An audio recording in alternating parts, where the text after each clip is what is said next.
Good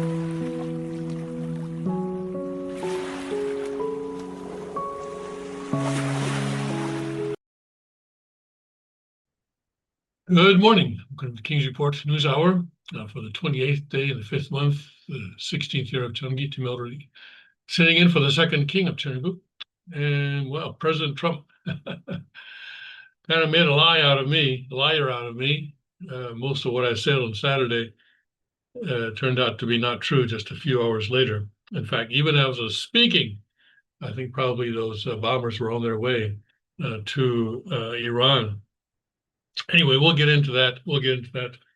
But first, let's see what's going on around the kingdom. And right now, Chongpyeong, Tennessee, 71 degrees, mostly sunny, 92 for a high today, mostly sunny, very warm and humid. A thunderstorm around this afternoon, and then tonight getting down to 69, clear and humid. Father's hometown, Jeongju, in the North Pyongan province in Korea. Currently 85 degrees, mostly sunny, clear to partly cloudy, low of 64 tonight. And then tomorrow, sun through high clouds and hot. Caution advised if doing strenuous activities outside. All those poor people there were having to eke a living somehow. Eke out a living. It's going to get to 91 tomorrow. And then at the Cheonrygung Palace in Northeast Pennsylvania, 75 degrees and mostly sunny. Holy smokes, 98 for a high today. 98. Uncomfortably humid. This is Pennsylvania. Yeah, not a mistake. 98 for a high today. Uncomfortably humid with blazing sunshine. One of the hottest days of this year so far. Stay cool and hydrate, it says here on AccuWeather.com. And then tonight, getting down to 70 degrees. Maybe some relief there. Warm and very humid. Little heat relief. Okay, I guess not. Uncomfortable night for sleeping without air conditioning. All right, and then at the Liberty Rock RV Park and Campground in Texas, Limestone County, Texas, currently 74, clear skies, 93 for a high today, partly sunny and humid, a thunderstorm around this afternoon. Tonight, clear and humid, low of 73. At the Suncheon Palace in Korea, currently 74 and clear, and 68 for a low tonight, increasing cloudiness with a couple of showers late. 74 for a high tomorrow, 74 for a high tomorrow, as compared to 98 in Matamoros, right, at the Cheonrygung Palace. Cloudy and cooler, a little afternoon rain. Okay, that's in Korea, in case you're wondering where that is, in case you want to travel. All right, and at the Gunma Palaces in Japan, currently 74. Thunderstorm in spots this evening, otherwise cloudy and humid, getting down to 71. Tomorrow, a high of 83, a few morning showers, otherwise cloudy and humid. And then in Ilan, Taiwan, currently 82 degrees and clear, partly cloudy, low of 79 tonight. And then tomorrow, cloudy and humid, a shower in spots in the morning, followed by a little rain in the afternoon, high of 94. Wow, a lot of 90s this time of year. Okay. All right, let's go to Father's Word in the Cheonseongeon, and I'm in the book on the life of true filial piety. Get some light on this. Okay.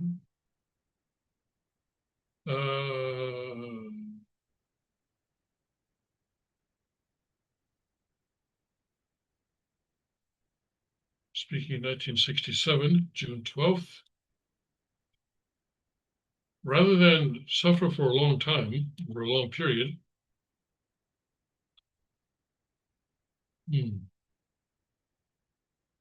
rather than suffer for a long period, let's have a true heart of a loyalty and throw ourselves into the important issues of the world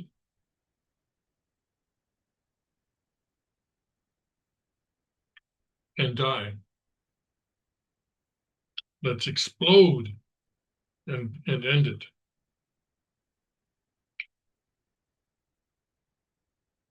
I think that having this kind of determination is a beautiful thing for people who have fallen. If you have that kind of an end, in other words, that kind of a death, it is predetermined that that person will go to a very good place. Well, I think Fathers here is talking about a level of determination, but that is an interesting paragraph there. Okay. All right, then.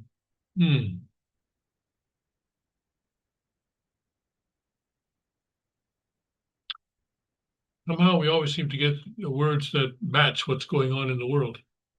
And this one is perhaps not an exception. I'll be getting to this a little bit later, but the State Department has issued a warning for all Americans, outside of America, throughout the world. The DHS, the Department of Homeland Security, has issued a warning for all Americans inside America.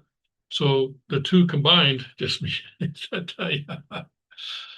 yeah, everybody be careful. Basically, is the message that the U.S. government bureaucracy, is giving us this morning. Anyway, we'll see. Of course, what we're talking about is that even as I was speaking on Saturday, already those stealth bombers were headed towards Iran to attack 3 locations in Iran, where Iran has been doing nuclear working to, well, whether it's for peaceful purposes or for nuclear weapons. There's a disagreement, but anyway, they were doing some nuclear work, and President Trump, of course, came on, spoke to the nation later, and said that these places were completely obliterated. Some people are skeptical about that, and I saw one place where it said that, okay, well, the damage has set Iran back 2 to 3 years. And I'm thinking, what? 2 to 3 years, is that all? I thought, we were bombing them back to the Stone Age, like thousands of years. But no, 2 to 3 years, meaning 3 years, maybe 2 years or 3 years later, we got to do this again. If that's true, if that's accurate, it seems like the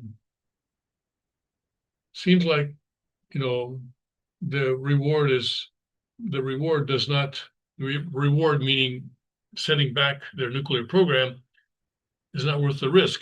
The risk being, well, we'll get into that in just a minute, but the risk, of course, being Iran's retaliation. The Russians are talking about now, President Trump has opened Pandora's box, which may be true. My concern now is that, okay, now this is another step on the spectrum, okay? So if you do something that the American government doesn't like, all right, first you get economic sanctions, right? Then they freeze your assets, right? Then what do? Then they bomb you. They bomb your nuclear or whatever it is that they want to bomb, whatever it is that they want to destroy. So this is another step on that. And we know that there's a diminishing rate of return for these kinds of things. And there are always unintended consequences. And there are always consequences that were not just unintended, but consequences that could never have been foreseen. My concern is that countries around the world are going to look at this and say, look, we're trying to get away from the dollar because we don't want the American government to freeze our assets. And so we're sort of playing, we're not buying as many U.S. treasuries as we used to, and we're going to start trading in our own currencies. And our central banks are going to be stockpiling gold, and also maybe not nation states, but a lot of companies around the world are stockpiling Bitcoin so as to protect their assets. And now, how do we deal with this, right? And as I've been saying, people are going to look at North Korea and say, hey, you know what? Maybe North Korea has a point. Maybe North Korea has a point where if if you want to protect yourself from this kind of bombing, then you need nuclear weapons. Well, when was the last time that America bombed North Korea? Well, 1953, I think. Yeah, America has not bombed North Korea since 1953, and especially not since North Korea successfully developed nuclear weapons, especially not since then. And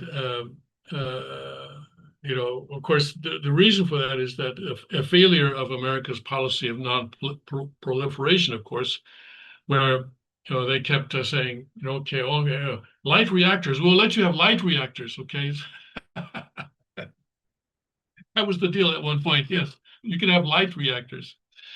That was this is the concession that they gave North Korea at one point. But anyway, North Korea kept sort of making these deals, but at the same time, advancing, getting help from China, getting help from Pakistan, getting help from Russia, and all the while saying to America, yes, yes, yes, yes, yes, yes. Oh, yes, yes, yes, yes, yes. Until one day they say, well, guess what? We got it. And we just exploded our test a nuclear warhead or nuclear bomb, a nuclear device. And we did that a second time. I don't think they've done it a third time yet. But anyway, making it very clear that we got it. So thank you very much. And so countries around the world are going to look at that and say, look at this. Look at this. Iran's mistake was that they were too transparent, and they weren't able to develop the actual weapon before they got bombed. So I think maybe countries around the world will put, some countries anyway, the ones that can afford it, and there may not be a lot of them, but I'm sure there are some of them. Well, I don't know. I'm saying I don't know because one country's name pops into my mind. But do you think Japan will develop nuclear weapons? You never know when you might do something that rubs the American powers that be, whoever they are, in the wrong way. And Japan, of course, already has an excuse. They can already say, hey, look, North Korea's done it. We gotta be able to protect ourselves. We'll see. South Korea, of course, has been talking for a long time about they've been talking about developing their own nuclear weapons, and the United States has been pushing back on that pretty hard for a very long time. And South Korea sometimes uses that as a kind of a negotiating tactic, saying, hey, if you guys withdraw your troops, then sure, but we're going to have nuclear weapons. If you withdraw your troops, we're developing nuclear weapons. So they kind of use that kind of a negotiating stance from time to time. So anyway, he did it. He pulled the trigger, and there's no going back. That's for sure. This is as they say sometimes, this is a bell that you can never unring. And it's for bad, for good or for bad, it's something that is going to go down into the history books. So anyway, let's take a look at what's going on there. one thing, I was watching during the weekend, the markets, and of course, during the weekend, there's only one market that trades, and that's the Bitcoin market and the cryptocurrency market. And it was interesting to me to see that in the beginning, right after the bombing was announced, Bitcoin went down a little bit, but not as much as you would expect. There wasn't nearly a collapse. But then what happened was that Iran said that, okay, we're going to close the Strait of Hormuz.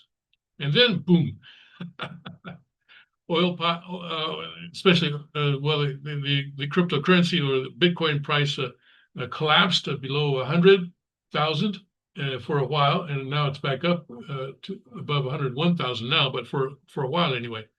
The Strait of Hormuz, of course, is this narrow body of water that has Iran on one side and Oman, some territory of Oman on the other side. And at its narrowest point, it's only about 20 miles. And there is a sort of a line that goes down the middle. And so, and now ships are traveling sort of on the Oman side of the strait, trying to avoid Iran.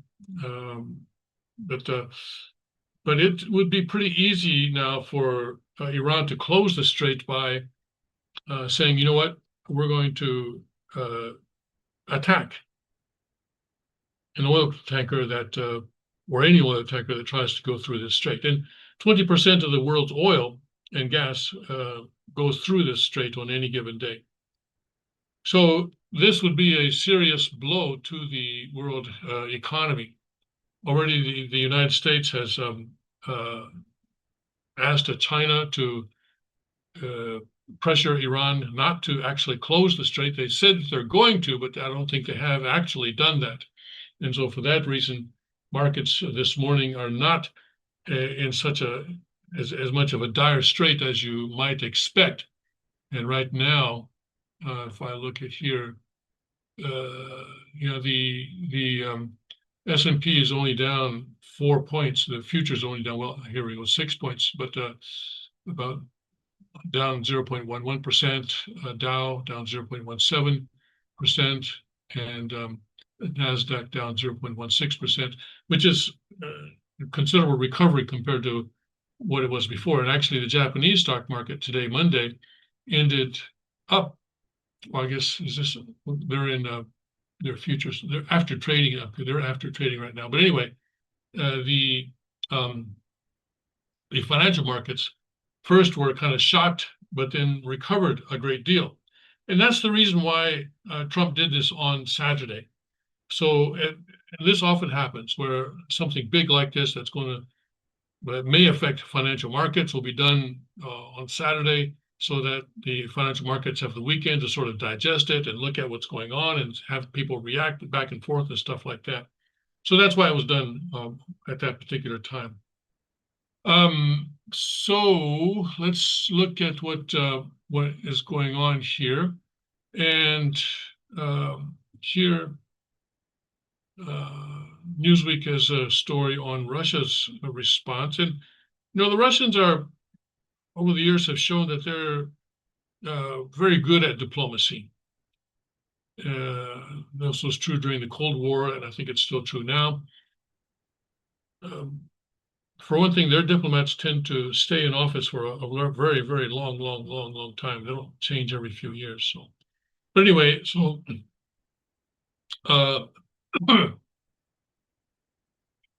this story by Newsweek was published about an hour ago, I guess.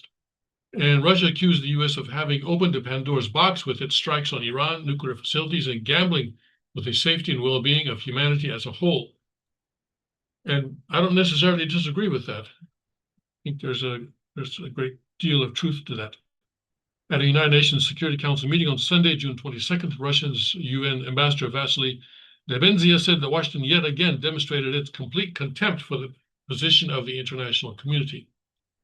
Washington reasserted that to further the interests of its Israeli ally, it's prepared to not only to turn a blind eye to the killings of tens of thousands of Palestinian women, children, and older persons, but also to gamble with the safety and well-being of humanity as a whole, Nebenzia said, referring to the war in Gaza. Well, I think here, the Russian representative is positioning himself, in the pro-Arab thing is that goes beyond. Well, that's part of their diplomatic skill too, but I think he's also sort of repeating Arab propaganda or Palestinian propaganda on purpose. Through their actions, the U.S. has opened a Pandora's box, and this is the one that I want to focus on. I think this is not propaganda. This is, I think, their true concern. No one knows what new catastrophes and suffering it will bring. Yeah, yeah, I cannot deny that. Cannot deny that. Cannot deny that. Cannot deny that.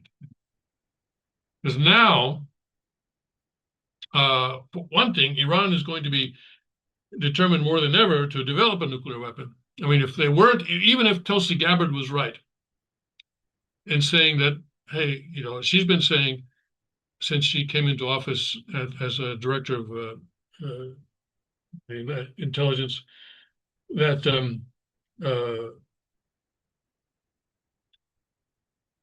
Iran is not developing a nuclear weapons. This is what she's been saying. And even if she's right, that's no longer true. I think now Iran's going to say, okay, no more Mr. Nice Guy. Now, yeah, we need a nuclear weapon, like North Korea. And what Russia is saying is that, you know what, Iran may import a nuclear weapon. And there may be countries now that are willing to provide a nuclear weapon to Iran. Well, number one would be, well, maybe Russia itself, or Pakistan would be another one. China might be another one. Right, North Korea, they're always, well, I don't know. North Korea, if the deal is right, depends on how many Mercedes-Benz they're going to, that Iran is willing to put into the deal. But yeah, North Korea might be another one. And this is what Russia is warning, that now Iran is going to get a nuclear weapon one way or another. Even if they don't develop it themselves, they may purchase one or acquire one somehow from another country, a country that is willing to give them such a weapon. And Iran has a lot of cheap oil, cheap gas, a lot of cheap energy. So they have the ability to make that kind of a payment to someone. President Donald Trump gave the go-ahead on Saturday, all right, and the strikes involved U.S. directly. The strikes involved the U.S. directly in Israel's ongoing conflict. Okay, and they say they've acted to prevent Iran from developing a nuclear weapon. Iran is about to respond forcefully and said U.S. targets in the region are now legitimate as a consequence of the strikes. And this is a kind of a test now for Iran. Can they strike U.S. targets in the area? If they cannot, then they lose a great deal of credibility. And so I'm sure that they are trying to plan something, and we will see what that is. It also warned of a regional war, and Iran's parliament has endorsed shutting the Strait of Hormuz, which I showed you. Spokesman for the Iranian Armed Forces Command Headquarters called Trump's strikes futile, adding that they broadened the scope of legitimate and diverse targets for Iran, a clear threat to Americans in the Middle East, and lay the groundwork for the expansion of the war across the region. And I think not necessarily just in the Middle East, right? Here, let's go to the State Department, the website. This is travel.state.gov. Okay, worldwide caution, security alert, June 22, 2025. That's yesterday. The conflict between Israel and Iran has resulted in disruptions to travel and periodic closures of airspaces across the Middle East. Well, they're leaving out something here, aren't they? The conflict between Israel and Iran, not to mention the fact that we bombed them yesterday, has resulted in disruptions to travel and periodic closures of airspace across the Middle East. They leave out the most important thing.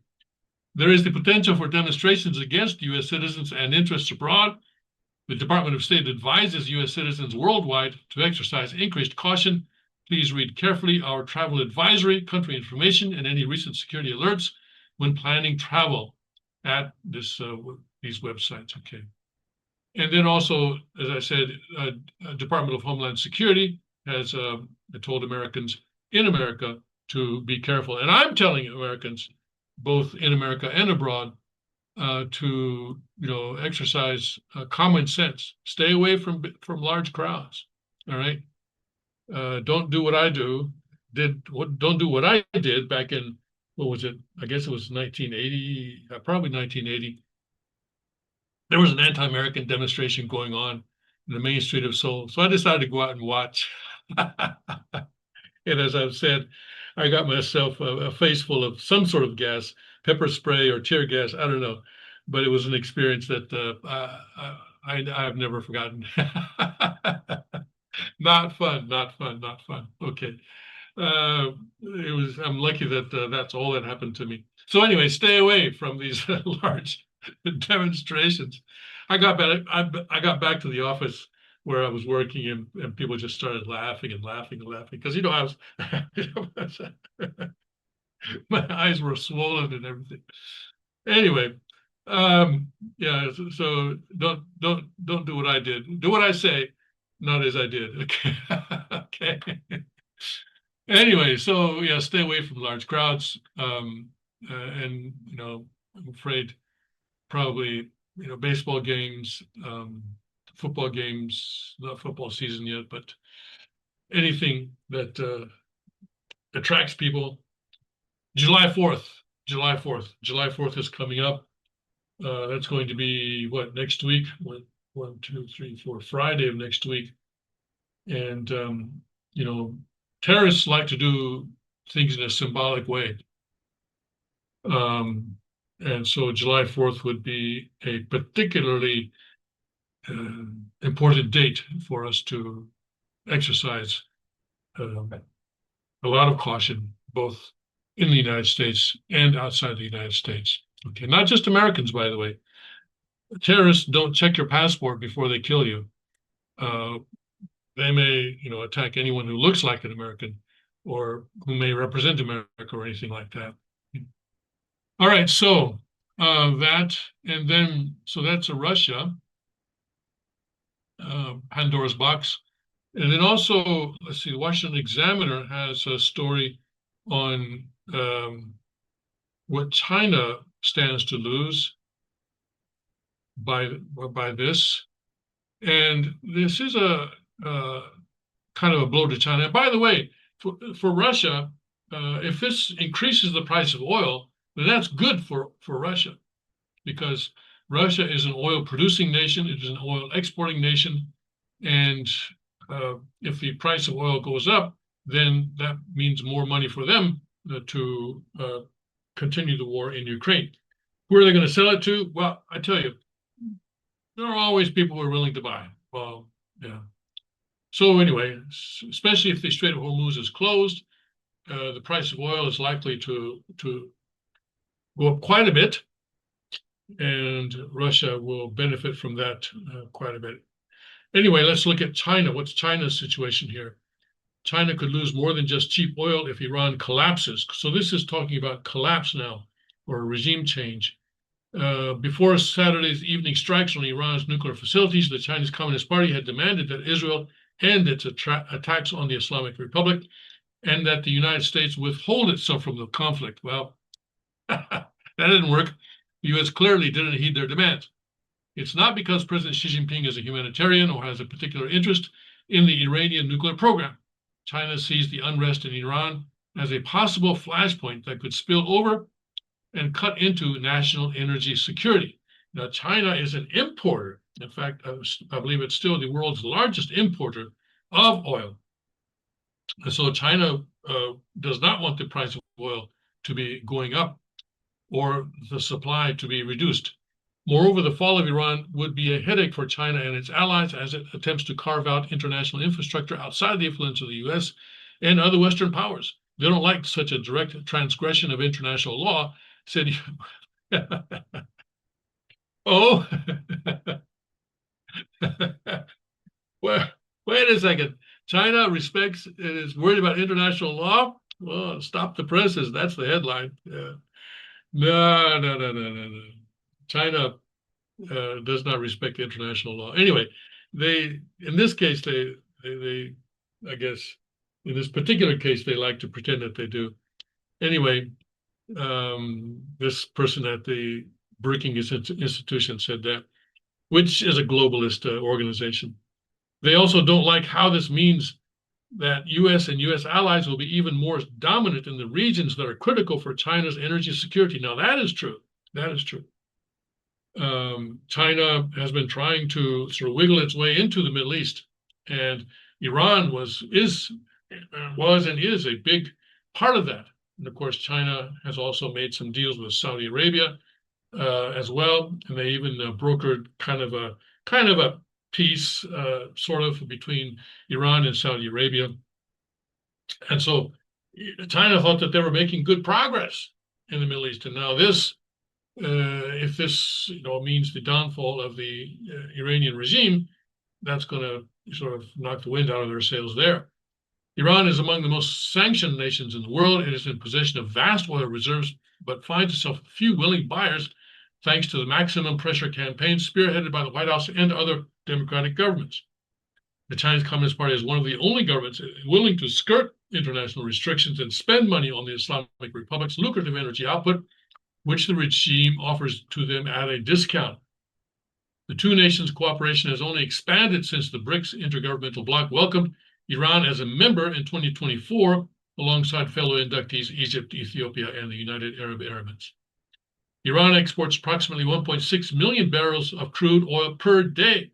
Now, of course, that's relatively not a lot, but that's still, if you multiply 1.6 million barrels times what is the price right now, it's about 70 something. So 70 times 1.6 million barrels a day, all right, a day. That's a pretty hefty amount there. What is that, about $80 million a day, I guess. What? About 90% of that product makes its way to China via a loose network of black market shipping lines and refineries that launder the fuel to help meet the communist nation's demand. China imports the majority of its oil from neighboring Russia, but the importance of Iran should not be overlooked. Iranian product currently makes up roughly 16% of China's oil imports. China remains a financial and military lifeline to Tehran, allowing the regime to pay for its nuclear weapons program and expand its ballistic missile arsenal, the Foundation for Defense of Democracy stated in a report earlier this month, asserting that the arrangement accounts for nearly 20% of Iran's economy and is heavily controlled by the Islamic Revolutionary Guard Corps. The loss of these oil imports alone is not a critical threat to Chinese energy security, but if the conflict produces cascading effects that compromise imports and exports throughout the region, it could grow from a headache to a serious concern. Several Middle Eastern countries are among the top sources of imported oil for China, including number 2 suppliers Saudi Arabia, Iraq, the United Arab Emirates, Qatar, Kuwait, and Oman are also in that category to a lesser extent.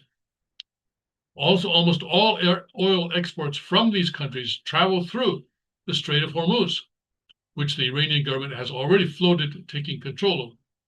A top concern for China that if conflict is going to expand, then the spillover effect is going to affect the energy transportation or the shipment of oil and gas from the region. She continued, or this person from the Brookings Institution continued, Iran could say, well, unless Israel stops striking our territory, we're going to block all oil tankers through the strait. Let's go nuclear. Let's go suicidal. Let's make it so nobody can ship oil. Maybe this is suicidal for Iran, but it is also going to impose significant damage on everyone else. Belt and Road buy-in. Iran is also a prominent stage for the Communist Party's Belt and Road Initiative, the government's decade-spanning plan for growing Chinese transnational trade and influence through a Silk Road-esque infrastructure. A highly anticipated hub in this arrangement is the China-Iranian Rail Corridor project, which would create an efficient transit route for the People's Republic into the Middle East and Central Asia, with hopes of expanding into Africa and even connecting further west. So, yeah, let's take a look at the map between map of Iran and China. Yeah. So yeah, maybe this will work here. Political map of Asia.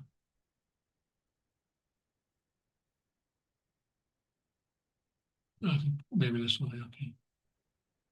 So okay, here we go. Russia, and this is Iran. Okay, Iran, and this is the Caspian Sea. And then you have China here. So China is trying to develop a railroad that is going to connect Iran to China. So that would have to run through 1, 2, perhaps 3 or 4 countries. Turkey, well, they could skirt Tajikistan, I suppose, up here, but so they're trying to develop this railroad here. And it could also go on then to Turkey and then on to Europe if they want to. Yeah. Yeah. So China is trying to develop this railroad so that then they can ship the oil by railroad and avoid U.S. sanctions, or make it easier to avoid U.S. sanctions. Okay. Where was I here? Okay. Okay. Middle East, Central Asia. Okay. The Iran-China 25-year cooperation program was signed in 2021 in order to establish a framework for cooperation on these and other common interests, but finalized arrangements have not been approved. Agreement was discussed by high-level diplomats as recently as last week, just days before Israel's bombing began. But progress on this front has been slow, most likely due to China's increasing unease with Iranian foreign policy and doubts about its long-term stability. Although the Chinese would like to believe that the Persian line is still a force to be reckoned with in the region, the reality is that its decline has been obvious and also irreversible. This Brookings Institution person told the Washington Examiner. This inability for Iran to reverse or to counter Israel, the Chinese essentially see as a destruction of the axis of resistance. There is something seriously wrong with Iran's national capability that is no longer the force that it used to be. Well, with Hamas, Hezbollah, Houthis, all those sort of allies now being weakened significantly, you can see how China maybe has some doubts about what's going to happen to Iran.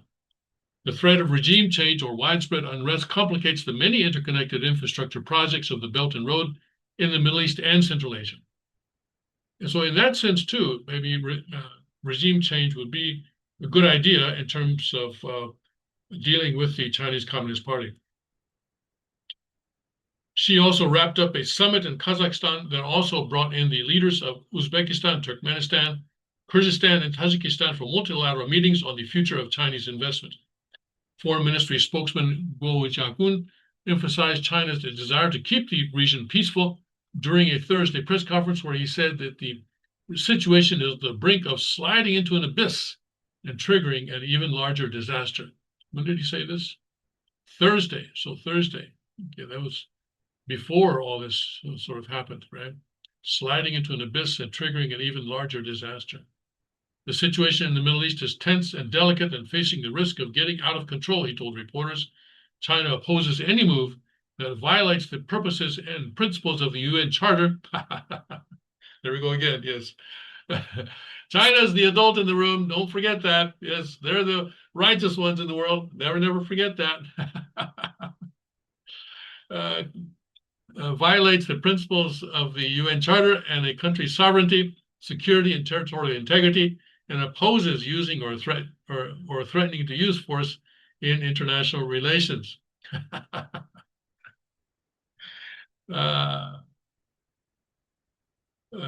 Boy, let's pause for a moment to just sort of gather ourselves. All right, let's continue. The Chinese Communist Party has already been forced to evacuate approximately 1,600 Chinese nationals from Iran. Several hundred additional Chinese citizens were evacuated from Israel. The parties to the conflict, especially Israel, should cease fire as soon as possible to prevent this situation from escalating in turn and resolutely avoid spillover of war, Xi said in his first remarks on the conflict, according to the state-run Xinhua news agency. If the conflict escalates further, not only will the conflicting parties suffer greater losses, but regional countries will also suffer greatly, Xi added. So anyway, China wants the Middle East to remain calm, right? So they can go ahead and do everything they want to do, you know? How are they supposed to go in there and take control of the ports and railroads and highways if people are bombing the place, right? So we don't want anybody bombing the place until we're ready to take control. Well, so Russia and China have responded. Of course, the UN Security Council held a emergency meeting on Sunday, as they would normally in this type of situation, and people said what they want to say, but you know, the UN has really lost all credibility. They're really not able to do anything at all in these situations. You know, if they were to follow Father's suggestion and have a sort of a bicameral situation where the current General Assembly is like the House of Representatives, and then you put a Senate type of organization on top of that, composed of religious leaders, then, you know, in a situation like this, religious leaders could have a forum for speaking out against this kind of thing, or maybe even before this kind of bombing would happen, even before Israel started its bombing, maybe that type of organization or that type of structure in the UN could have mediated something between Iran and Israel or something like that, or at least gone in there and, you know, figured out just exactly what is what. Is Iran really on the verge of developing a nuclear weapon? That kind of thing. It made things clear like that. That would have been a good idea for the UN to have, but as it is, they have no relevance, and the UN hardly gets any mention in these articles at all. As you saw, just the only reason that they get any mention at all is because of what the Russian representative said about Pandora's box. Yeah. All right, let's see. Meanwhile, Iran, of course, vowing a response. And this is Al Jazeera. So let's take a look at Al Jazeera for this particular story. Tehran is weighing its military options. I'm sure that's true, as it follows up internationally on U.S. and Israeli strikes. And here, can you imagine how this photograph is taken? Excuse me, gentlemen, I need a photograph of you guys looking like you're figuring out how to strike back at America. Please stand over here by the map. That's right. Yeah, there you go. Yeah, what is he looking at there? Yeah. Okay, well, let's strike there. Yeah. This is obviously a staged photograph, I think. Yeah. Okay. Iran continues to promise retaliation for United States strikes on critical nuclear facilities as it launched a new wave of missiles and drones against Israel. So yeah, they're still going back and forth on the missiles and drones. The new chief of staff of Iranian armed forces, because his predecessor was killed, said in a short statement on Monday morning that the U.S. violated Iran's sovereignty when it attacked the Fordo, Natanz, and Isfahan nuclear sites on Sunday, and it entered the war clearly and directly. The criminal U.S. must know that in addition to punishing its illegitimate and aggressive within the armed forces have been freed, Islam's fighters have been free to take any action against interests and so forth and so on. Okay. And so then, see if there's anything of interest here. Gambler Trump. Well, yeah, okay. He's the casino king. That's true. You may start this war, but we will be the ones to finish it. Right. And we'll see about that, I guess. And so on Monday, they announced that they fired dozens of one-way drones with anti-fortification explosive warheads at Israel. Also, right. Now, strikes later Monday. Fordo nuclear site was attacked again without specifying who was behind the attack. Okay, so there was another attack on that nuclear site. Interesting.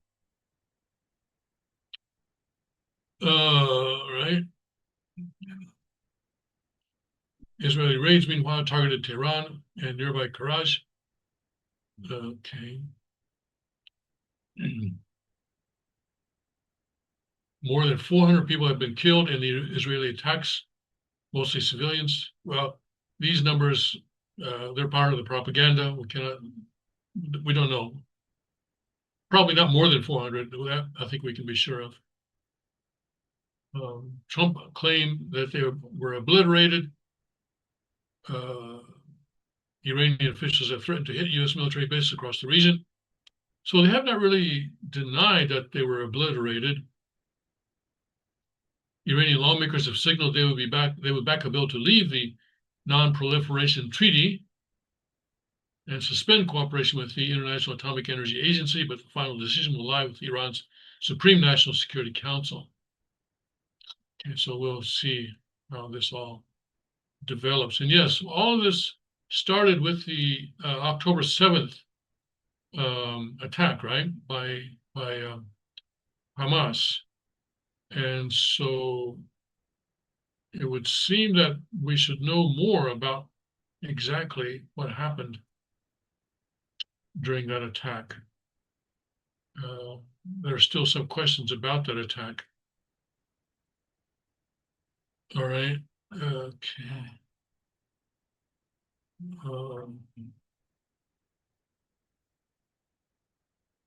Okay.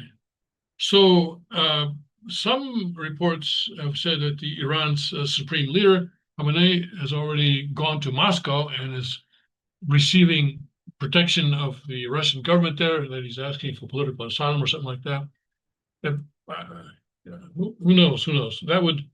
Although that would seem to be an unwise thing if you're trying to maintain your regime. Usually, supreme leaders, presidents and kings and so forth, tend to abandon their country at the last minute when basically the enemy is at the door. And so if he's already abandoning Iran, that would seem to indicate that his regime is about to collapse. But the whole thing about him being in Moscow may not be true. Meanwhile, of course, President Trump is saying, hey, we know where you are and we can attack you at any time. So that would indicate that he's still in Iran, or at least in a country where the U.S. Can attack him. All right, let's see here. Okay, yeah.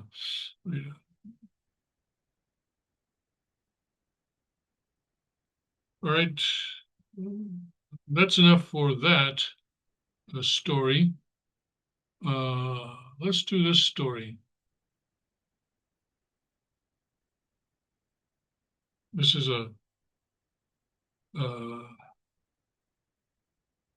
obviously this is no relationship to what happened Saturday night into Sunday, but it may be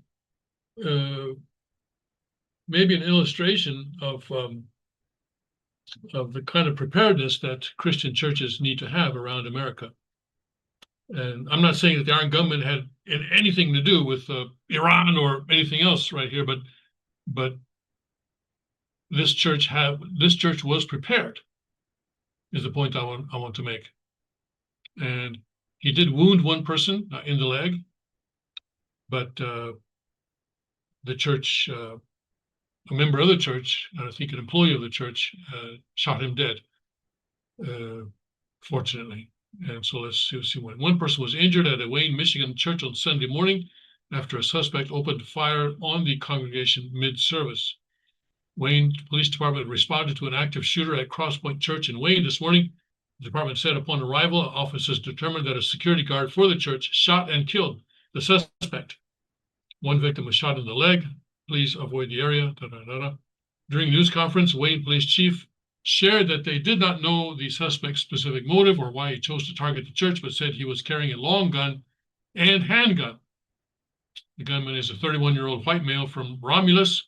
His motivations are unknown, but at this point it appears he was suffering from a mental health crisis, Strong said. Well, I think it's a given that anyone who attacks in this way is suffering from a mental health crisis, right? No one in their right mind is actually going to do this kind of thing. Our interactions with him in the past were quite limited, like nothing of note. Strong added. The sheriff said the gunman was also wearing a tactical gear. A chaotic video on the social media reportedly shows congregants ducking behind their seats before running toward the back of the church. Everybody to the back, a woman yells. Please, everybody come to the back. Strong said one staff member was shot once in the leg by the suspect, which happened at around 11:45 a.m. local time. So that would be the time when the service is ongoing. The outlet said that the armed suspect was on his way into the Christian church when a person outside the church tried to stop him using a truck. Several staff members, okay, so they saw him approaching the church already, and they tried to put a truck in his way so that he couldn't get inside. Staff members from the church approached the gunman, and parishioners struck the gunman with his vehicle as the gunman shot the vehicle repeatedly. He added that at least 2 staff members shot the gunman, which caused fatal wounds. Church staff members do not wish to be identified at this point, Strong said. So I'm not clear then now, did he actually get inside? This photograph would seem to indicate that he did get inside. And if they're telling people to go to the back, that would indicate what?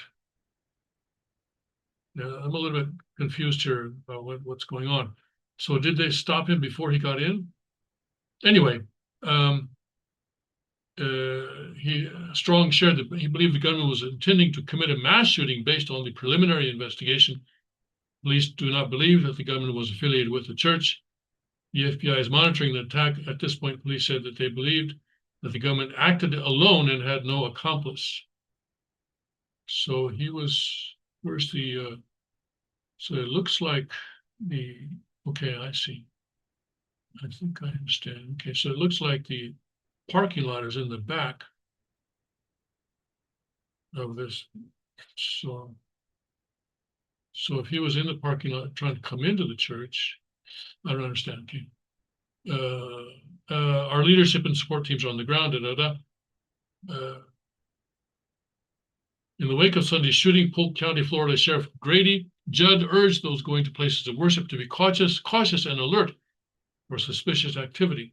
This morning's active shooter at a church in Wayne, Michigan reminds us that all of our houses of worship must have a safety and security plan to immediately respond to an active shooter, he said in a post on X. And that is definitely true. That is definitely true. And, praise God for this church that was prepared, and they had a safety and security plan in place, apparently, and it worked.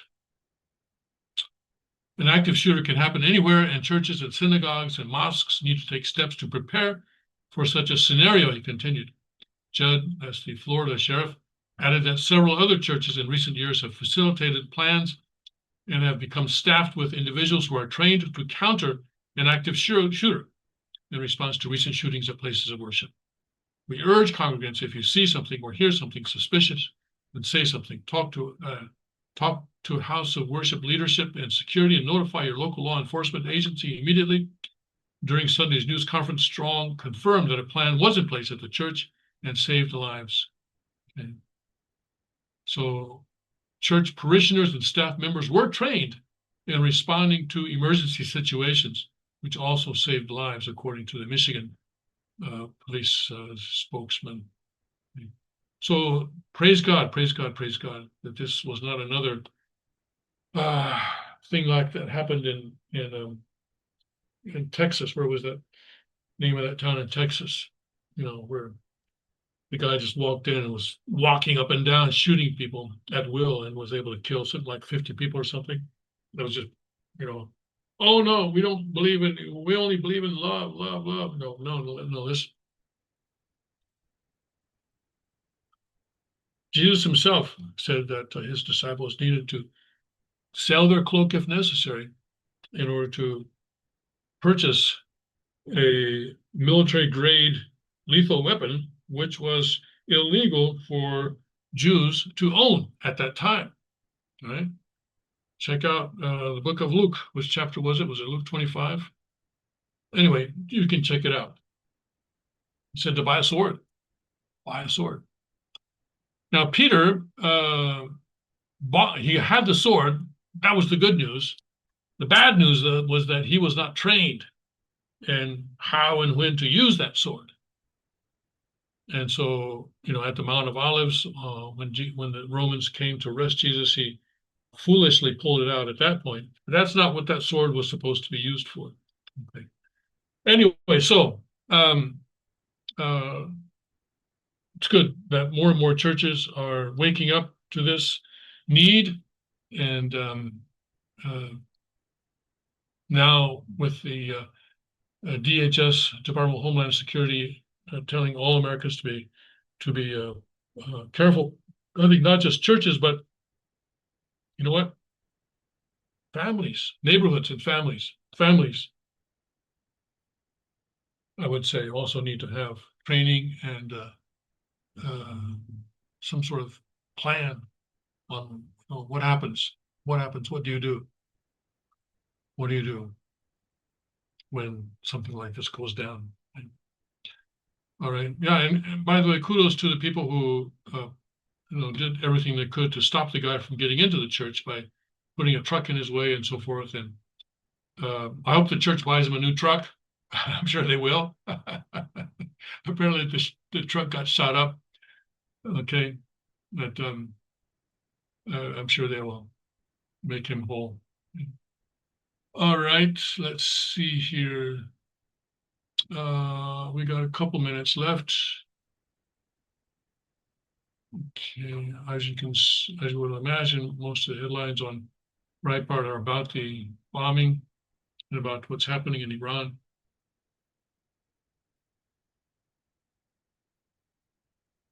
Crowds on Demand CEO exposes signs of paid agitators and leftist anti-ICE riots. Yes, Crowds on Demand. Yes, crowds are us. Bongino says agencies have arrested 700 rioters.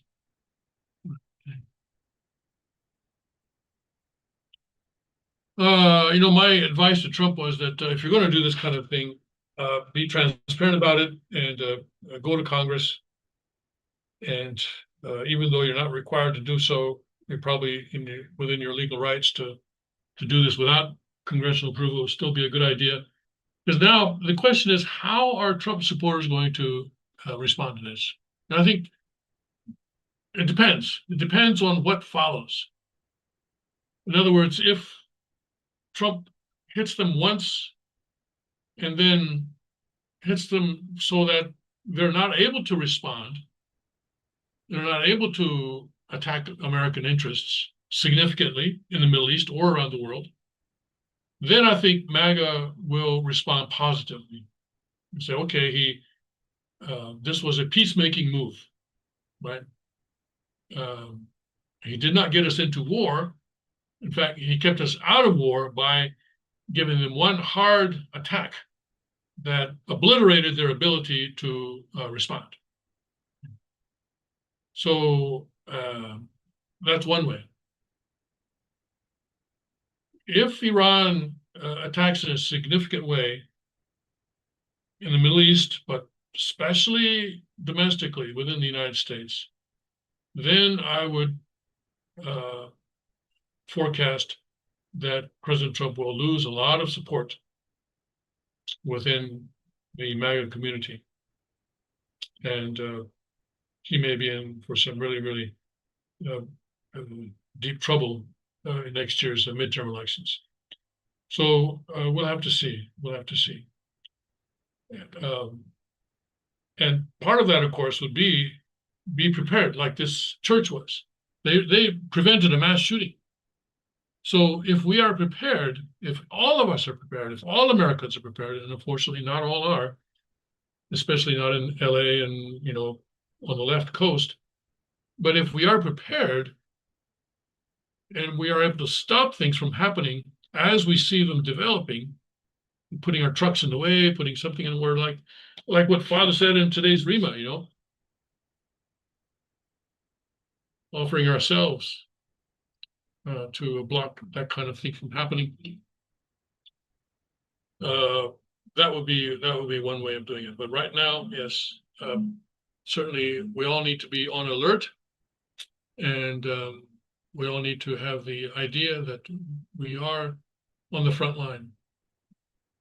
And we are on the front line, no matter where we are in the world or domestically. Okay. All right, that's all for today. I'll see you tomorrow. We'll see what happens in the next 23 hours, and we'll take it from there. God bless, Godspeed. May His kingdom come quickly.